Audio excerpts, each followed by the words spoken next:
Sir, ಇವತ್ತೇನು ಕೋಲಾರ ಮತ್ತು ಚಿಕ್ಕಬಳ್ಳಾಪುರ, ಬೆಂಗಳೂರು ಗ್ರಾಮಾಂತರ ಬಯಲುಸೀಮೆ ಜಿಲ್ಲೆಗಳ ಸಮಸ್ಯೆಗಳು ಸುಮಾರು 20 ವರ್ಷಗಳಿಂದ ಶಾಶ್ವತ ನೀರು ಬೇಕು, ಶುದ್ಧ ನೀರು ಬೇಕು, ಕುಡಿಯೋ ನೀರು ಬೇಕು ಅಂತೇಳಿ ನಾವು ನಿರಂತರವಾಗಿ ಶಾಶ್ವತ ನೀರಾವರಿ ಹೋರಾಟ ಸಮಿತಿಯಿಂದ ಹೋರಾಟಗಳನ್ನ ಹಮ್ಮಿಕೊಂಡು ಬರ್ತಾನೆ ಇದ್ದೀವಿ. ಕೋಲಾರದಲ್ಲಿ 365 ದಿವಸ ಕೂಡ ಹೋರಾಟ ಮಾಡಿದ್ದೀವಿ ನಿರಂತರವಾಗಿ. ಚಿಕ್ಕಬಳ್ಳಾಪುರದಲ್ಲಿ 166 ದಿವಸ ಹೋರಾಟ ಮಾಡಿದ್ವಿ. ಇವತ್ತು ಬೆಂಗಳೂರು ಗ್ರಾಮಾಂತರ ಈ 3 ಜಿಲ್ಲೆಗಳ ಸಮಸ್ಯೆಗಳನ್ನ ಬಗೆಹರಿಸಬೇಕು ಅಂತೇಳಿ ನಾವು ಹೋರಾಟ ಮಾಡೋಂಥ ಸಂದರ್ಭದಲ್ಲಿ ನಾವು ಎತ್ತಿನ ಹೊಳೆ ನೀರನ್ನು ತಂದೆ ತರ್ತೀವಿ ಅಂತೇಳಿ 2008ರಲ್ಲಿ ಒಂದು DPR ಮಾಡಿ 8,000 ಕೋಟಿಯನ್ನು ಅನುದಾನನ ತೆಗಿತಾರೆ. ಇವತ್ತು 2025ಕ್ಕೆ ಅದು 24,000 ಕೋಟಿ ಆಗಿ ಇವತ್ತು ಒಂದು ಹನಿ ನೀರು ಕೂಡ ಕೋಲಾರಕ್ಕೆ ಮುಟ್ತಾ ಇಲ್ಲ. ಇವತ್ತು 24 TMC ನೀರು ಸಿಗುತ್ತೆ, ನಾವು ಕೋಲಾರಕ್ಕೆ ಹರಿಸ್ತೀವಿ ಅಂತೇನು ಹೇಳಿದರು ಕುಡಿಯೋ ನೀರು. ಇವತ್ತು 7 ಜಿಲ್ಲೆಗಳಿಗೆ ಹಂಚಿಕೆ ಮಾಡಿರ್ತಕ್ಕಂಥದ್ದನ್ನು ನೋಡಿದ್ರೆ ನಾವು ಕಟ್ಟಕಡೆಯದಾಗಿ ಕೋಲಾರ ಮತ್ತು ಚಿಕ್ಕಬಳ್ಳಾಪುರ ಜಿಲ್ಲೆಯ ಜನ ಇದ್ದೀವಿ ಅಂತೇಳಿ ನಾವು ಭಾವಿಸ್ತಾ ಇದ್ದೀವಿ. ಇವತ್ತು ಮೊನ್ನೆ ನಂದಿ ಗಿರಿಧಾಮದಲ್ಲಿ ಏನು ಸಚಿವ ಸಂಪುಟ ಸಭೆ ಕರಿತೀವಿ ಅಂತೇಳಿ ಹೇಳಿದರು, ಮತ್ತು ಅದನ್ನು ಪೋಸ್ಟ್ಪೋನ್ ಕೂಡ ಮಾಡಿದ್ರು. ವಂಶದಿಯ ಆಸ್ಪತ್ರೆಯಲ್ಲಿ ಸುಧಾರಿತ ನರ ಶಸ್ತ್ರಚಿಕಿತ್ಸೆ, ಮೆದುಳು ಮತ್ತು ಬೆನ್ನುಹುರಿಯ ಅಸ್ವಸ್ಥತೆಗಳಿಗೆ ಅತ್ಯಾಧುನಿಕ ತಂತ್ರಜ್ಞಾನವನ್ನು ಬಳಸಿಕೊಂಡು ತಜ್ಞರು ಆರೈಕೆಯನ್ನ ನೀಡುತ್ತಾರೆ. ಹೆಚ್ಚಿನ ಮಾಹಿತಿಗಾಗಿ ಸಂಪರ್ಕಿಸಿ 7277072770 ಅಥವಾ 9141066885. ನಮಗೂ ಕೂಡ ಒಂದು ಆಸೆ ಇತ್ತು, ಒಂದು ಅವಿಭಾಜಿತ ಚಿಕ್ಕಬಳ್ಳಾಪುರ ಜಿಲ್ಲೆ ನಂದಿ ಗಿರಿಧಾಮದಲ್ಲಿ ಮಾಡ್ತಾ ಇರೋದ್ರಿಂದ ಈ ಕೋಲಾರ, ಚಿಕ್ಕಬಳ್ಳಾಪುರ ಮತ್ತು ಬೆಂಗಳೂರು ಗ್ರಾಮಾಂತರ ಜಿಲ್ಲೆಗಳ ಏನು ಸಮಸ್ಯೆಗಳಿಗೆ ಶಾಶ್ವತ ಪರಿಹಾರ ಸಿಗ್ಬೋದು.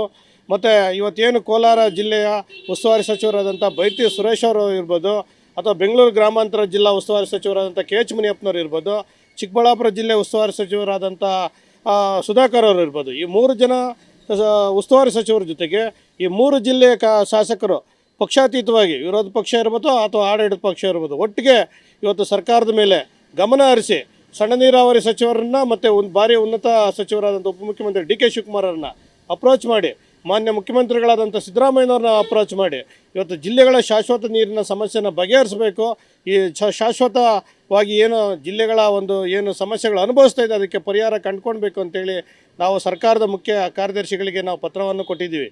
ಅದನ್ನು ಚರ್ಚೆ ಮಾಡಬೇಕು ವಿಸ್ತೃತವಾಗಿ, ಮತ್ತು ಈ ಜಿಲ್ಲೆಗಳ ಸಮಸ್ಯೆಗಳನ್ನ ಬಗೆಹರಿಸೋದ್ರ ಜೊತೆಗೆ ಗಮನ ಹರಿಸಬೇಕು ಅಂತೇಳಿ ನಾವು ಏನು ನಂದಿ ಗಿರಿಧಾಮದಲ್ಲಿ 2ನೇ ತಾರೀಕು 7ನೇ ತಿಂಗಳಲ್ಲಿ ಮತ್ತೆ ಏನು ನೀವು ಕರೆದಿದ್ದೀರಿ ಸಚಿವ ಸಂಪುಟ ಸಭೆಯಲ್ಲಿ, ಯಾಕೆ ಅವರು ಈ ರೀತಿ ವಿಧಾನಸೌಧದಲ್ಲಿ ಸಭೆ ಮಾಡೋದಕ್ಕೆ ಒಂದು ಜಾಗ ಮಾಡಿಕೊಂಡಿದ್ದಾರೆ. ಆದರೆ ಈ ಜಿಲ್ಲೆಗಳಲ್ಲಿ ನಾವು ಸಚಿವ ಸಂಪುಟ ಸಭೆ ಮಾಡ್ತೀವಿ, ಆ ಜಿಲ್ಲೆಗಳ ಒಂದು ಸಮಸ್ಯೆಗಳನ್ನ ಅರಿತೀವಿ, ಆ ಶಾಶ್ವತ ಪರಿಹಾರನ ಕಂಡುಕೊಡ್ತೀವಿ ಅಂಥೇಳಿ ಸಚಿವ ಸಂಪುಟ ಸಭೆನ ಈ ಹಿಂದೆ ಏನು ಚಾಮುಂಡಿ ಬೆಟ್ಟದಲ್ಲಿ ಮತ್ತು ಈ ಹಿಂದೆ ಮಲೆ ಮಹದೇಶ್ವರ ಬೆಟ್ಟದಲ್ಲಿ ಕೂಡ ಕರೆದಿರ್ತಕ್ಕಂಥದ್ದು.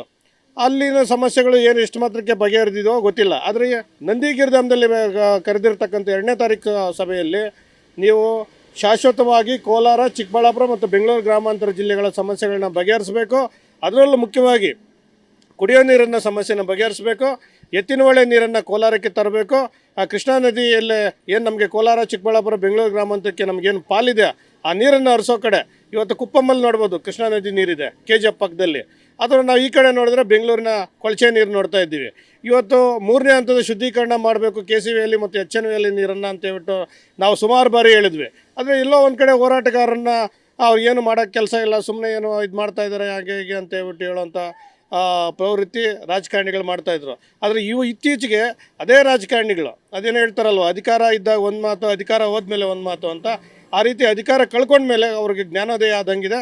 ಇವತ್ತು ಕೆಲವು ರಾಜಕಾರಣಿಗಳು 3ನೇ ಹಂತದ ಶುದ್ಧೀಕರಣ ಆಗಬೇಕು, ಪಕ್ಷಾತೀತವಾಗಿ ಜಿಲ್ಲೆಯ ಎಲ್ಲ ಶಾಸಕರು ಒಟ್ಟಾಗಿ ಸರ್ಕಾರದ ಮೇಲೆ ಒತ್ತಡ ಇರಬೇಕು ಅಂತೇಳಿ ಹೇಳ್ತಾ ಇರ್ತಕ್ಕಂಥದ್ದನ್ನು ನಾವು ಸ್ವಾಗತ ಮಾಡ್ತೀವಿ. ಈಗಲಾದರೂ ಜ್ಞಾನೋದಯ ಆಗಿದೆಯಲ್ಲ, ಅಟ್ಲೀಸ್ಟು ನೀವು ಕೋಲಾರ ಜಿಲ್ಲೆ ಬಗ್ಗೆ ಅಥವಾ ಚಿಕ್ಕಬಳ್ಳಾಪುರ ಜಿಲ್ಲೆ ಬಗ್ಗೆ, ಬೆಂಗಳೂರು ಗ್ರಾಮಾಂತರ ಜಿಲ್ಲೆ ಬಗ್ಗೆ ಕಾಳಜಿ ಹೊಂದಿದ್ದೀರಲ್ಲ, ಅದಕ್ಕೆ ಈಗಲಾದರೂ ನೀವು ನಮ್ಮ ಏನು 15 ವರ್ಷದ ಹೋರಾಟ ಮತ್ತು KCVಯಲ್ಲಿ ಬಗ್ಗೆ 3ನೇ ಹಂತದ ಶುದ್ಧೀಕರಣದ ಬಗ್ಗೆ ನಾವೇನು ತರ್ಶಿ ಟ್ರೀಟ್ಮೆಂಟ್ ಬಗ್ಗೆ ಕೇಳ್ತಾ ಇದ್ವಿ, ಈಗಲಾದರೂ ನಿಮಗೆ ಜ್ಞಾನೋದಯ ಆಗಿದೆ. ಸರ್ಕಾರದ ಮೇಲೆ ಒತ್ತಡ ಏರಿ 3ನೇ ಹಂತದ ಶುದ್ಧೀಕರಣ ಆಗಬೇಕು. ಆದಷ್ಟು ಬೇಗ ಎತ್ತಿನ ಹೊಳೆ ನೀರನ್ನು ನಾವು ಕೇಳ್ತಾ ಇರ್ತಕ್ಕಂಥದ್ದು ಎಷ್ಟು ದುಡ್ಡು ಖರ್ಚಾಯಿತು ಅಂತ ಕೇಳ್ತಾ ಇಲ್ಲ. ಯಾಕೆ ಇಷ್ಟು ದುಡ್ಡನ್ನ 8,000 ಕೋಟಿಯಿಂದ 24,000 ಕೋಟಿಗೆ ಏರಿಸ್ಕೊಂಡಿದ್ರು ಅಂತ ನಾವು ಕೇಳ್ತಾ ಇಲ್ಲ. ನಾವು ಕೇಳ್ತಾ ಇರೋದು ಒಂದೇ, ಗುಣಮಟ್ಟದ ಶುದ್ಧ ನೀರನ್ನು ನಮ್ಮ ಕೋಲಾರ ಮತ್ತು ಚಿಕ್ಕಬಳ್ಳಾಪುರ ಜಿಲ್ಲೆಗೆ, ಬೆಂಗಳೂರು ಗ್ರಾಮಾಂತರ ಜಿಲ್ಲೆಗೆ ಹರಿಸಿ. ನಮ್ಮ ರೈತರು ಭಾಳಷ್ಟು ಇದ್ದಾರೆ, 2,000 ಅಡಿ ಒಳಗಡೆ ಹೋಗಿದ್ದೀವಿ. ಈಗ ಆಲ್ರೆಡಿ ನಾವು ಸರ್ಕಾರದ ಮುಖ್ಯ ಕಾರ್ಯದರ್ಶಿಗಳಿಗೆ ನಾವು ಮನವಿಯನ್ನು ಮಾಡ್ಕೊಂಡಿದ್ದೀವಿ. ಇದ್ರ ಬಗ್ಗೆ ವಿಸ್ತೃತವಾಗಿ ಚರ್ಚೆ ಆಗಬೇಕು ಅಂತೇಳಿ ಮಾನ್ಯ ಮುಖ್ಯಮಂತ್ರಿಗಳ ಗಮನಕ್ಕೂ ನಾವು ತಂದಿದ್ದೀವಿ. ಸಂಬಂಧಪಟ್ಟ ಸಚಿವರ ಗಮನಕ್ಕೂ ನೀರಾವರಿ ಹೋರಾಟ ಸಮಿತಿ ಒಂದು ಮನವಿಯನ್ನು ಸಲ್ಲಿಸಿದ್ವಿ. ಇದರ ಬಗ್ಗೆ ಚರ್ಚೆ ಆಗಲೇಬೇಕು ಅಂತೇಳಿ ಅವರು ಕೂಡ ಒಂದು ಚರ್ಚೆ ಮಾಡ್ತೀವಿ ಅಂತ ಹೇಳಿದ್ದಾರೆ. ಮಾಡಲಿಲ್ಲ ಅಂತಂದರೆ 2ನೇ ತಾರೀಕು ಏನು ಅಲ್ಲಿ ತೀರ್ಮಾನಗಳಾಗ್ತದೆ ಅದನ್ನೆಲ್ಲ ಪರಿಗಣಿಸಿ ನೋಡಿಕೊಂಡು ಮುಂದಿನ ಹೋರಾಟಗಳನ್ನ ಹಮ್ಮಿಕೊಳ್ಳೋದಕ್ಕೆ ನಾವು ಸಿದ್ಧರಾಗಿದ್ದೀವಿ. ಅದನ್ನು ನಮ್ಮ ಶಾಶ್ವತ ನೀರಾವರಿ ಹೋರಾಟ ಸಮಿತಿ ತೀರ್ಮಾನ ಮಾಡಿಕೊಂಡು ಕೊಡಬೇಕು ಅಂತ ಅವಶ್ಯಕತೆ ಇದ್ದರೆ 100ಕ್ಕೆ 100% ಹೋಗಿ ಕೊಡ್ತೀವಿ.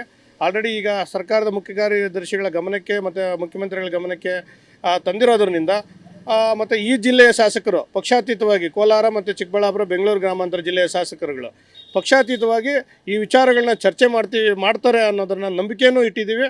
ಮಾಡ್ಬೋದೇನಂತ ಕಾದು ನೋಡ್ತೀವಿ ಈ ಜಿಲ್ಲೆಯ ಸಮಸ್ಯೆಗಳನ್ನ. ಯಾಕಂದರೆ ಓಟ್ ಹಾಕಿ ಗೆಲ್ಲಿಸಿರೋದ್ರಿಂದ ಈ ಒಂದು ಜಿಲ್ಲೆಗಳ ಋಣನ ತೀರಿಸ್ಬೋದು ಅನ್ನೋದನ್ನು ಆಶಾಭಾವನೆ ಇಟ್ಕೊಂಡು ನಾವೊಂದು ಶಾಶ್ವತ ನೀರಾವರಿ ಹೋರಾಟ ಸಮಿತಿಯಿಂದ ಇವತ್ತು ಪತ್ರಿಕಾಗೋಷ್ಠಿ ಕರೆದು